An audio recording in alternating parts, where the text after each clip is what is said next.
Hello students, my self Uday Paul, chemistry faculty at competition. तो आज मैं आपके लिए एक क्वेश्चन लेके आया हूँ ऑर्गेनिक केमिस्ट्री का, जिसमें मल्टीपल कॉन्सेप्ट्स आर इन्वॉल्व्ड और हम एक एक करके इस क्वेश्चन को डिकोड करेंगे आज, जिससे हम कई सारे कॉन्सेप्ट्स भी सीखेंगे। आइए इस क्वेश्चन पे एक नज़र मारते हैं। Let us have a look at the question.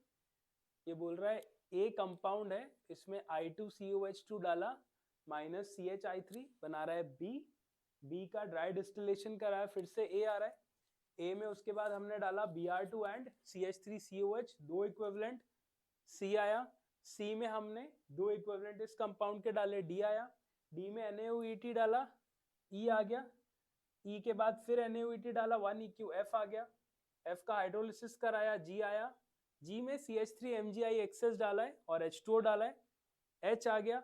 और H में Na डाला है, तो मोल्स ऑफ H2 लिबरेटेड पूछ रहा है फ्रॉम 1 मोल ऑफ H।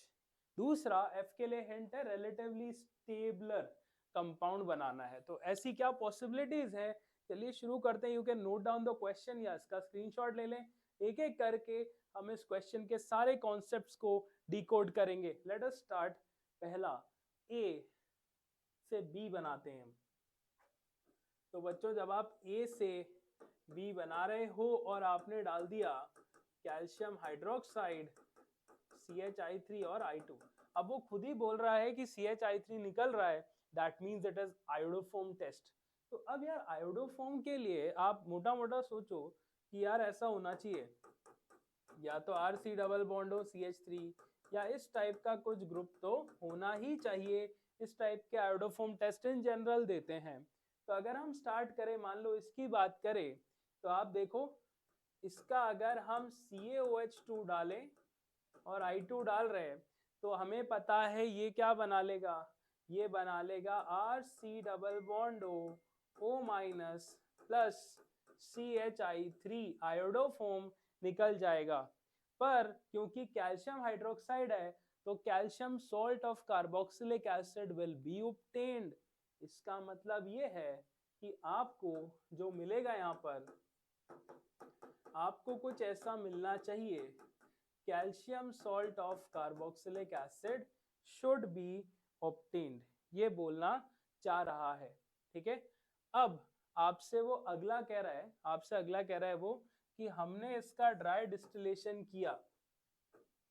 हमने इसका क्या कर दिया, ड्राई डिस्टिलेशन कर दिया। तो जब आपने इसका ड्राई डिस्टिलेशन किया है, तो आपको पता है यहां से CaCO3 हटा देंगे अपन, और अपने को क्या मिलेगा, RC डबल बॉन्ड OR। इस टाइप से अपने को एक कीटोन मिलना चाहिए। अब आप खुद सोचो, यही ए है, वो कह रहा है यही ए है। ध्यान से क्वेश्चन को देखो आप, जो क्वेश्चन है वो कहाँ गया। मुझे उम्मीद है आप उसका स्क्रीनशॉट लेके बैठे। यही ए है, तो यार सीधी सी बात हुई। अब हमें समझ में आ गया कि अगर यही ए है, इसका अर्थ क्या है। इसका अर्थ ये है कि भैया एक ग्रुप तो मिथाइल हुआ ही होगा, तभी तो ये मिला होगा आयोडोफॉर्म। और अगर यही ए है, तो दूसरा ग्रुप भी क्या होगा, मिथाइल ही तो रहा होगा। ध्यान से देखिए, हमने कहा ये होगा CH3, तो RC double bond O minus, इसका dry distillation RC double bond OR, यही A है। तो अगर A ये था, तो R ये है, और ये R भी क्या होना चाहिए, फिर CH3 ही तो होना चाहिए, क्योंकि दोनों ग्रुप सेम आ रहे हैं इस रिएक्शन के अनुसार। तो दिस इज A। मुझे उम्मीद है आपको पहली बात समझ में आ गई है। अब हम आगे चलते हैं। आप देखो, उसके बाद हमने दो बार Br2 in presence of CH3COH लिया है। तो इस केस में क्या होगा, चलिए देखते हैं। ये एक अच्छा कॉन्सेप्ट है जिसमें अपन, let us turn the page. अगर अपन यहाँ पर देखें, तो CH3C double bond O CH3, alpha halogenation आपको हिट हो गया होगा। तो इसमें सबसे पहले क्या होता है, इसमें आपका इनॉल में कन्वर्जन होता है, ऑक्सीजन पे प्रोटोनेशन है, ये H2O आ गया। यहाँ पर आपके पास आ गया CH2 और H। इस यहाँ से H प्लस निकला, इस बॉन्ड के इलेक्ट्रॉन इधर, इस बॉन्ड के इलेक्ट्रॉन इधर, तो आपको मिलेगा CH3 COH double bond CH2। और अब ये इनॉल किस पे अटैक करेगा? Br2 पे। इस बॉन्ड के इलेक्ट्रॉन इधर, इसके इलेक्ट्रॉन इधर, इसके इलेक्ट्रॉन इधर, इसके इलेक्ट्रॉन इधर। तो यहाँ पर क्या होगा? यहाँ पर आपका जो Br2 है ये निकल गया, तो आपको क्या मिल गया? I hope it is visible.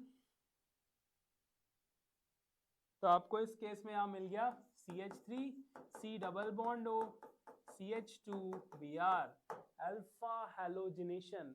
पर अल्फा हैलोजिनेशन वो एक और कराना चाहता है क्योंकि उसने दो इक्विवेलेंट माने हैं। तो अब बच्चों सवाल उठता है कि क्या दूसरा Br भी यही लगाएं या दूसरी जगह लगाएं? This is also an important concept which has been asked in JEE advanced. Acidic medium में अगर आप हैलोजिनेशन कराएं तो अल्फा हैलोजिनेशन कठिनाई से होता है, और अगर दो बार कराएंगे भी तो अलग अलग स्थानों पर होगा। ऐसा क्यों? चलिए देखते हैं। तो अगर आप इसमें देखें, यहाँ पर CH3COH डबल बॉन्ड CHBr। भाई हमें पता है ना, पहला तो स्टेप इनॉल बनेगा, तो I am making two corresponding enols. मैंने पहला इनॉल ये बनाया, और भाई ये भी तो अल्फा एच है दोस्तों, तो मैंने दूसरा इनॉल ये बनाया OH CH2 और Br। दो इनॉल बना दिए। अब देखो इसके अंदर क्या होगा? भैया इनॉल ही तो अटैक कर रहा है Br2 पे, इनॉल पे ही तो एडिशन हो रहा है एल्कीन। तो एल्कीन में जितनी ज्यादा डेंसिटी होती है इलेक्ट्रॉन की, हमें पता है एल्कीन इज मोर रिएक्टिव। तो आप अगर यहाँ पर देखें तो ये जो Br है, Br का नेट इफेक्ट क्या होता है? -I greater than +M। तो एक्चुअली द हैलोजन जो एल्कीन है उसको, उसकी इलेक्ट्रॉन डेंसिटी को घटा रहा है यहाँ पर। कहाँ पर? यहाँ पर यहाँ पर हैलोजन से दूर हो गया ये, तो डीएक्टिवेशन थोड़ा कम हो रहा है एल्कीन पे, इलेक्ट्रॉन डेंसिटी कम खींच पा रहा है, तो दिस इज बेटर। और इस पे क्या होगा? इस पे अब ये किस पे अटैक करेगा? इस बॉन्ड के इलेक्ट्रॉन इधर, इसके इलेक्ट्रॉन इधर, इसके इलेक्ट्रॉन इधर, इसके इलेक्ट्रॉन इधर। तो आपको यहाँ मिलेगा CH2Br C double bond O CH2 और Br। ये आपका नेक्स्ट हो गया यार, देखो इसमें तो आपका अच्छा एक कॉन्सेप्ट यहाँ पर कवर हो गया। अब आगे देखो आप, आगे क्या बोल रहा है? इसी में ही वो आपके सामने दो इक्विवेलेंट डाल रहे हैं, किसके? CH3 C double bond O OET C double bond O OET Na। इसके वो कितने इक्विवेलेंट डाल रहा है? दो इक्विवेलेंट। इसका अर्थ क्या है बेटा? यहाँ पर SN2 रिएक्शन हो जाएगी। आप समझ पा रहे हो कि यार यहाँ पर क्या है भाई? डेल्टा प्लस है, डेल्टा प्लस है, और बगल में कार्बोनिल है, तो SN2 बहुत फास्ट होती है। तो यहाँ पर let us go with the flow, SN2 करा दिया हमने, और एक और बार दोस्तों SN2 करा दिया, तो क्या मिला? C double bond O CH2, फिर CH3 C double bond O OET C double bond O OET, फिर CH2, फिर CH3, है ना? फिर आपको मिल गया C double bond O OET C double bond O OET। ये मिल जाएगा आपको, ठीक है? तो नेक्स्ट आपका ये हो गया इसमें। अब आप जरा आगे देखो, यहां तक पहुंचने के बाद ये कंपाउंड है आपका, जब आपने दो इक्विवेलेंट डाल दिए, देख लो चार्ट में कौन सा कंपाउंड आया। अब इस केस में बच्चों अगला है कि आपने डाला है NaOET। बच्चों का कहना होता है कि NaOET डालेंगे तो सर SN2TH हो सकती है क्या? देखो SN2TH हो तो सकती है, पर अगर आप कराओगे तो यहाँ पे OET ही निकल जाएगा। अरे कोई फर्क नहीं पड़ेगा, रिएक्टेंट ही हमने ऐसा लिया है। दिस इज सिमिलर टू जब हम क्लेजन कॉन्डेंसेशन कराते हैं एस्टर्स का, उस टाइप से आप उस लाइन ऑफ थॉट पे सोचो। तो यहाँ पर फिर से अगर आप एक NaOET लेंगे तो ध्यान से देखिए, ये अल्फा एच है, इसको निकाल दीजिए, इसका अटैक 1 2 3 4 5, यहाँ कराओ एक ही बात है, पर 5 मेंबर रिंग बन रही है, और मजे से आप इसको करा दें तो आपको मिलेगा।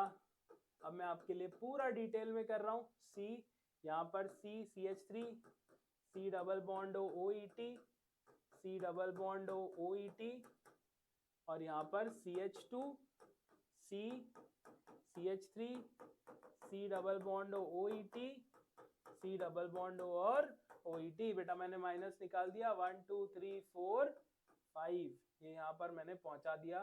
तो आपको यहाँ पर SN2TH हो जाएगी and you will get a 5 membered ring. Question बढ़ाओ, देख के घबराना नहीं है, आंसर तो सरल ही है, एक एक करके करते जाओ, you will arrive at the solution.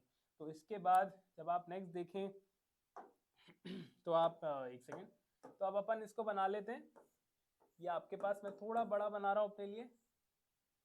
देखो जब भी परेशानी हो नंबरिंग कर लो, 1 2, ये आपका 3 4 5, ये सॉरी 4 और ये 5।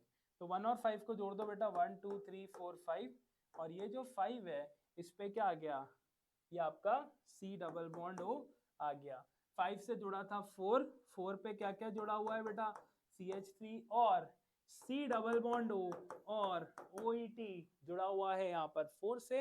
अरे अभी खत्म नहीं हुआ, 1 से भी जुड़ा हुआ था बेटा, 1 से क्या जुड़ा हुआ है, CCH3 C double bond O, है ना, OET यहाँ पर फिर C डबल बॉन्ड O और OET इस केस में भी जुड़ा हुआ है।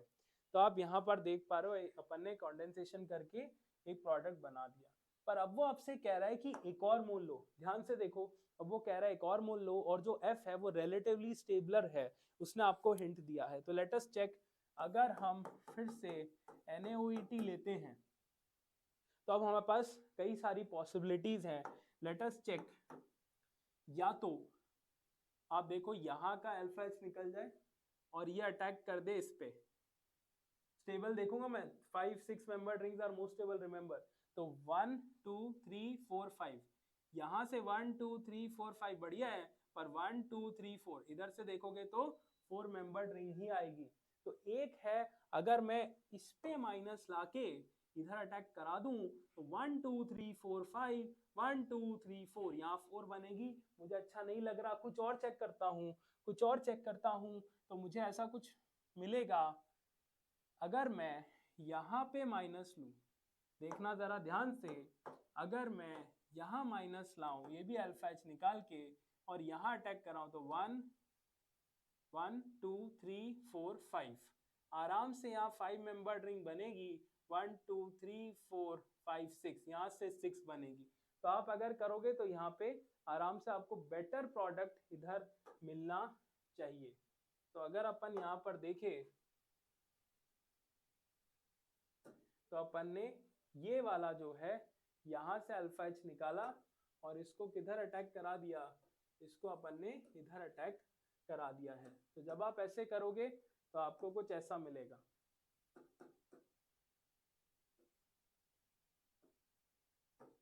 CH3 C double bond O OET, C double bond O, फिर यहाँ पर C और यहाँ CH3, यहाँ C double bond O OET, और यहाँ पर C डबल बॉन्ड O, उसको अपन ने इधर अटैक करा दिया है ना।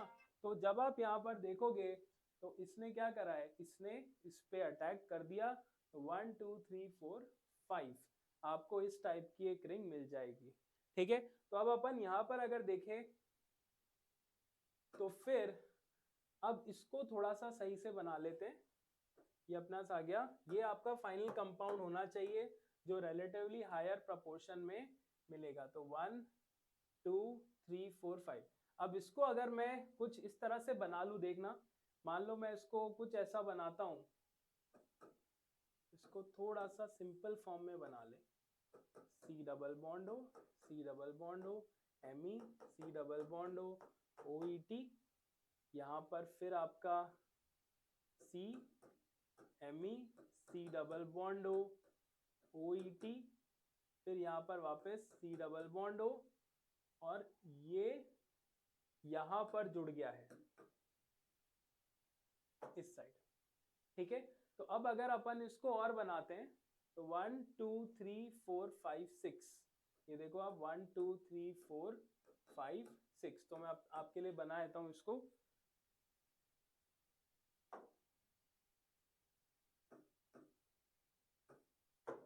ये आपके पास आ गए, और 1 पे ये रहा, 2 पे ये रहा Me C double bond O OET, है ना, ये आपका 2 पर आ गया, 3 पर ये आ गया, 4 पर कार्बोनिल आ गया, 5 पर आपका ये आ गया CH3 C double bond O OET, 6 पर ये आ गया, है ना, ये आपका 1 था।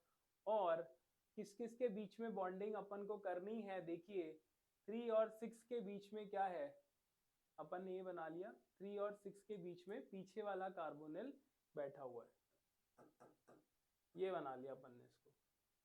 देखिए मैंने क्या किया, ये यहाँ आ रहा था तो मैंने इसको 1 2 3 4 5 6 मेंबर रिंग कर लिया, और 3 और 6 के बीच में कार्बोनिल ब्रिज है तो मैंने इसको बना लिया है ना। तो ये आपका एक अच्छा प्रोडक्ट बन करके आ रहा है। अब आप देखो इसमें, जब आप इसमें डालते हो हाइड्रोलिसिस, नेक्स्ट स्टेप हाइड्रोलिसिस, तो क्या हो रहा है, तो इसमें आपको मिल रहा है C डबल बॉन्ड O, यहाँ पर ये, यहाँ पर ये, यहाँ पर Me, यहाँ पर COH, यहाँ पर Me, यहाँ पर COH, ये देख पा रहे हो आप इसके अंदर। तो अब क्या होगा, जब आप हाइड्रोलिसिस करा दिया आपने तो आपके पास ये आ गया, पर आपने हीटिंग भी कराई है, और आपको पता है जिस कार्बोक्सिलिक एसिड के बीटा पर कीटो होता है that easily undergoes decarboxylation via a 6 member transition state, केवल माइल्ड हीटिंग पे ही डिकार्बोक्सिलेशन हो जाता है। तो यहाँ से आप निकाल दीजिए मेरे दोस्तों, 2 CO2, एक ये और एक ये, दिस इज डिकार्बोक्सिलेशन, वो H आप इधर लगा देना, और आपको मिल जाएगा C double bond O Me, फिर यहाँ पे C डबल बॉन्ड O, यहाँ C डबल बॉन्ड O और Me। कुछ इस टाइप से आपका जो फाइनल प्रोडक्ट है वो आना चाहिए। पर ये भी खत्म नहीं हुआ, यहाँ तक आने के बाद उसने क्या किया, CH3MgX डाल दिया। तो जब आप यहाँ पे CH3MgX डालोगे, यहाँ पर जब आप क्या डालोगे दोस्तों, CH3MgX एक्सेस में, तो यहाँ पे ये एडिशन रिएक्शन कराएगा कार्बोनिल कंपाउंड्स पे, और ये है आपकी वापस से, ये देखिए न्यूक्लियोफिलिक एडिशन रिएक्शन, ये डेल्टा प्लस है डेल्टा माइनस है, तो यहाँ पर आपका न्यूक्लियोफिलिक एडिशन रिएक्शन इस केस में हो जाएगा। अब क्या होगा, तो आपको ऐसा कुछ मिलेगा, स्टीरियो आइसोमर नहीं बना रहा हूँ, डायरेक्टली बना दे रहा हूँ, OHCH3 COH Me, और यहाँ पर वापस COH और Me, और यहाँ पर Me, ये बन गया इसमें आपके पास। तो आपके पास 3 OH आ गए, पानी डालने के बाद की कहानी है भैया, O पे माइनस आएगा, और सेकंड स्टेप में आप क्या डाल रहे हो, वाटर, तो O पे माइनस को H प्लस मिल जाएगा, ये आ जाएगा। और जब आप इसमें डालते हो Na, तो बेटा how many active hydrogen are there, we know that active hydrogen निकल जाता है Na के साथ में, है ना, तो H2 गैस के फॉर्म में निकलता है। तो how many active hydrogen are there, 1 2 3, तो आपको 3/2 H2 गैस मिल जाएगा, 3 mole active hydrogen from 1 mole of the carbonyl compound, ये जो भी आपका आ रहा है। तो देखो ये आपका फाइनल आंसर है, अपन ने सारे स्ट्रक्चर्स को डिकोड किया, धीरे धीरे बनाया, और इसमें काफी सारे कॉन्सेप्ट्स लगे, but at the end we have arrived at the answer. और ये एक अच्छा वर्ड प्रॉब्लम था आपके लिए फॉर ऑर्गेनिक केमिस्ट्री।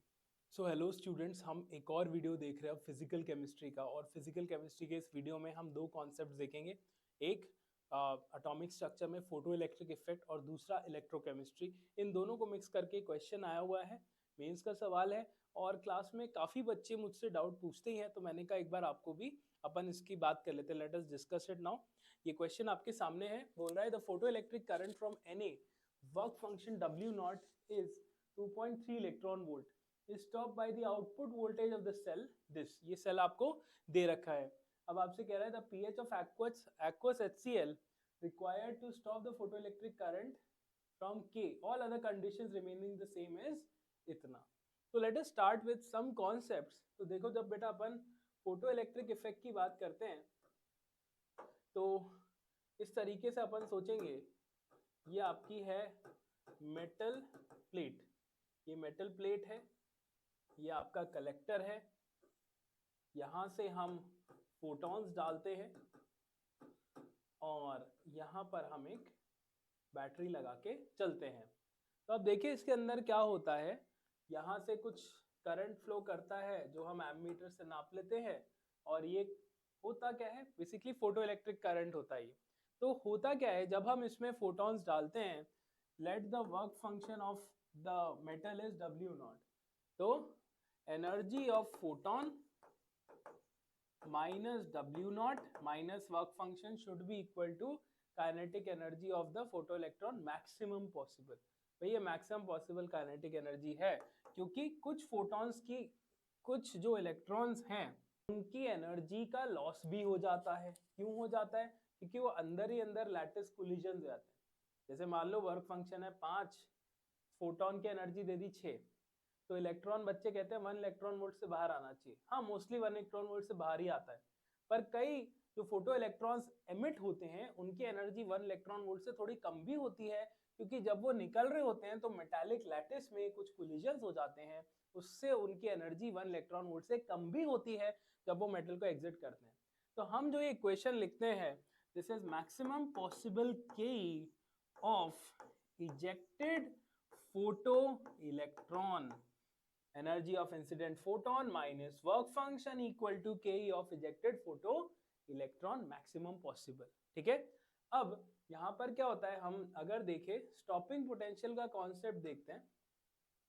देखो बेटा, यहां से इलेक्ट्रॉन्स आते हैं और इधर आते हैं, तो हम क्या कर रहे हैं, हम इन इलेक्ट्रॉन्स को रोकना चाहते हैं। स्टॉपिंग पोटेंशियल का कॉन्सेप्ट क्या है, हम यहां पर ये जो इलेक्ट्रॉन्स हैं, हम इधर क्या करते हैं, इधर एक नेगेटिवली चार्ज लगा देंगे टर्मिनल, तो ये क्या करेगा,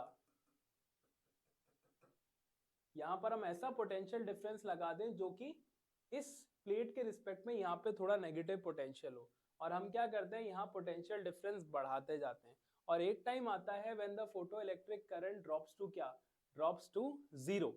जब वो वोल्टेज मिल जाए जिसपे photo electric current drops to 0, तो उस पोटेंशियल को कहा जाता है stopping potential। So what is stopping potential? The potential difference which is applied so that photo current becomes 0। एक भी फोटो इलेक्ट्रॉन नहीं पहुंच पा रहा है इधर, क्यों? क्योंकि जो फोटो इलेक्ट्रॉन एमिट हो रहा है वही एनर्जी जो है कौन खा जा रहा है, ये अप्लाइड पोटेंशियल डिफरेंस।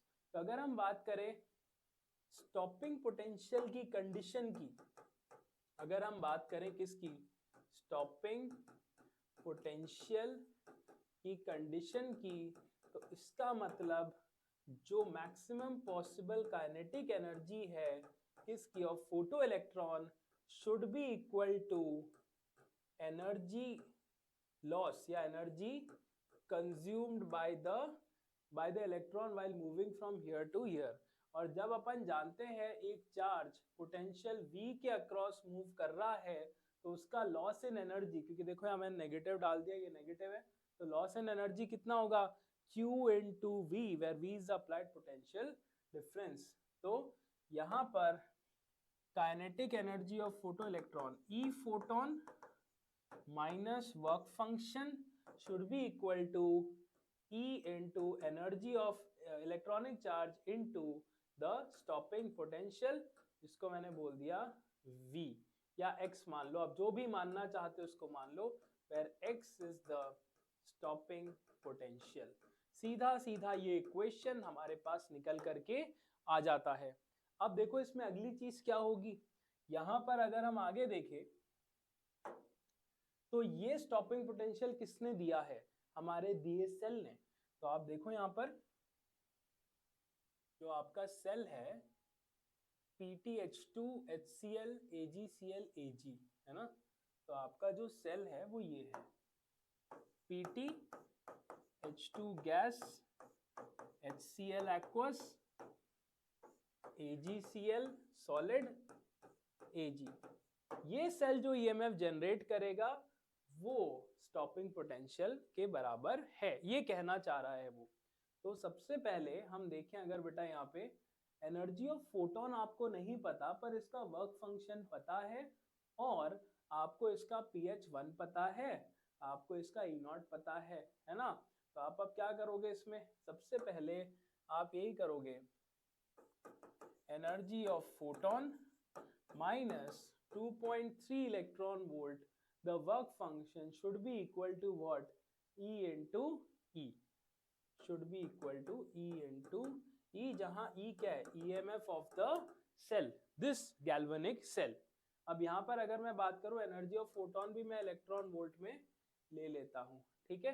तो ये आपके पास एक इक्वेशन आ जाएगी। तो सबसे पहले मैं सेल का ईएमएफ निकाल लेता हूं बेटा। ये एनोड है, ये कैथोड है, आपको पता है। इसमें सॉल्ट ब्रिज नहीं दिया हुआ है, कोई बात नहीं। तो आप यहाँ पे H2 क्या बनाओगे, H2 क्या दे रहा है, 2H plus aqueous plus 2E। This is anodic half cell reaction, ठीक है, ये आ गया आपके पास। उसके बाद आप और देखो इसमें कैथोड पे क्या होगा, 2AgCl प्लस 2E क्या दे रहा है, 2Ag solid plus 2Cl minus aqueous, ये आ गया। सही है, यहां तक हम पहुंच गए हैं। तो ये आपका जो नेट रिएक्शन है वो ये आ जाएगा, 2AgCl solid plus H2 gas दे रहा है 2H प्लस एक्वस प्लस 2Cl minus aqueous plus 2Ag plus 2Ag, ये आ गया, दिस इज सॉलिड। इसका E नॉट क्या होगा, इसका E नॉट होगा E नॉट AgCl से Cl माइनस से Ag plus E naught of SHE, H2 से H plus E naught reduction plus E naught oxidation, which is equal to कितना, E naught देखो H2 से H प्लस का तो शून्य होगा भैया, E not standard that is SHE, पर आपका ये है 0.22 वोल्ट। दिस इज कितना, दिस इज 0.22 वोल्ट्स। ये आपका E नॉट आ गया इस केस में। अब अगर आप इसमें आगे देखोगे तो E कितना होगा, ये होगा E not minus 0.06 by 2 log of H plus की पावर 2 इंटू Cl माइनस की पावर 2, ये दे रखा है आपको। और pH 1 है, मतलब H प्लस 10 की पावर माइनस 1 है, और Cl माइनस भी कितना है, 10 की पावर माइनस 1 है, क्योंकि HCl टूट के क्या बना रहा है, H plus plus Cl minus. तो भैया यहाँ पर मजे से आप ये लगा दो इसमें और आपको E आ जाएगा 0.22 माइनस 0.03 इंटू लॉग ऑफ 10 की पावर माइनस 4, ये आपको मिल जाएगा। या 0.22 प्लस 0.03 इंटू 4, या 0.22 प्लस 0.12 या 0.34 वोल्ट्स, या आपको मिल जाएगा E of the given cell, जो कि स्टॉपिंग पोटेंशियल लगा रहा है।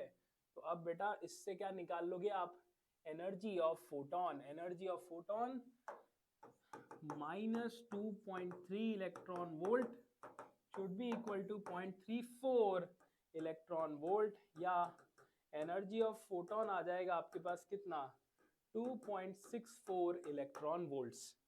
यहां तक हम आ चुके हैं, सिंपल इक्वेशन, इलेक्ट्रो भी सॉल्व हो गया, एटॉमिक का भी कॉन्सेप्ट लग गया। अब वो कह रहा है, अभी क्वेश्चन खत्म नहीं हुआ, वो आपसे क्या बोल रहा है, वो आपसे कह रहा है the pH of HCl required to stop the photoelectric current from K, W naught is 2.25, all other conditions are same। तो वो कह रहा है कि भैया इसमें हम pH कितना रखें कि जो पोटेशियम से अगर हम यही फोटोन पोटेशियम पे डालें जिसका वर्क फंक्शन कितना है 2.25 इलेक्ट्रॉन वोल्ट, तो इस करंट को रोक सके, या इसको स्टॉपिंग पोटेंशियल लगाने के लिए कितना पीएच चाहिए, बाकी सब सेम है। तो फोटोन इज द सेम, तो energy of photon minus 2.25 electron volt किसके बराबर आएगा, ये आएगा वापस E into E। So let us find the EMF required.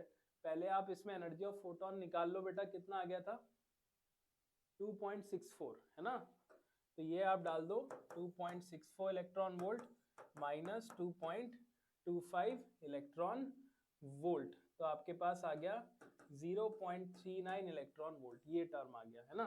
तो आपको मिल गया 0.39 EV equal to E into E, या EMF of the cell would have been 0.39 volts, जो आपको नया सेल चाहिए। तो अब आप बेटा इसमें वैल्यूज डाल दो। EMF of cell 0.39 equal to E naught 0.22 minus 0.06 by 2 log of H plus। भाई pH जो होगा, HCl क्या दे रहा है, H plus plus Cl minus, तो जो H plus होगा वही तो Cl minus होगा, इसी की कॉन्सेंट्रेशन तो चेंज कर रहा है, बाकी सब कुछ वो क्या ले रहा है, 1 ले रहा है, 1 ले रहा है। इसका मतलब है आप देखो ऊपर भी मैंने लिया है, कहाँ पर है ये जो आपका है ना H2, तो PH2 उसने 1 ले रखा है, मैंने बाय डिफॉल्ट 1 ही लिया है। आप इसको क्वेश्चन में देख सकते हो, PH2 is 1 बार, तो इसीलिए मैंने PH2 को लिखा ही नहीं, डायरेक्टली 1 वैल्यू सब्स्टिट्यूट कर दी है, राइट। और मैंने इसके अंदर आपका थोड़ा सा जूम ज्यादा हो गया मुझसे, कोई बात नहीं, मैं इसको कर देता हूँ।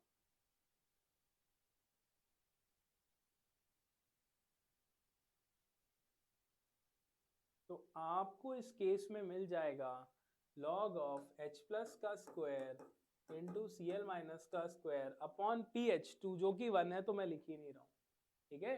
तो बस अब आपके पास आ जाएगा 0.39 इक्वल टू 0.22 माइनस 0.03 है ना, into log of H plus और Cl माइनस बराबर है, तो H प्लस ये 2 बाहर आ गया और H प्लस की पावर 4 कर दो अपॉन, या आपने 0.06 कर दिया इसको, 0.06 बाई 2 लॉग H प्लस की पावर 4, या फिर 0.39 equal to 0.22 minus 0.03 log of H plus की पावर 4, या 0.39 equal to 0.22 minus 0.12 log of H plus, या minus log of H plus को क्या लिख सकता हूं मैं, PH। इस तरीके से मैंने लिख दिया।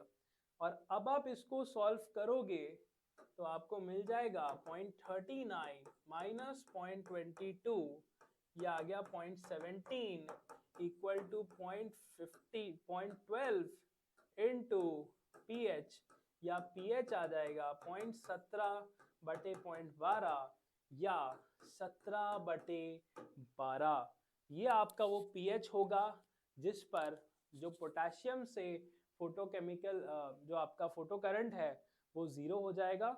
ये pH रखेंगे, so this cell will give the stopping potential. तो हमने देखा दो अच्छे कॉन्सेप्ट्स एक ही क्वेश्चन में कंबाइन करके जेईई मेंस ने दिए, and this is a relatively good question asked by JEE Mains. Thank you.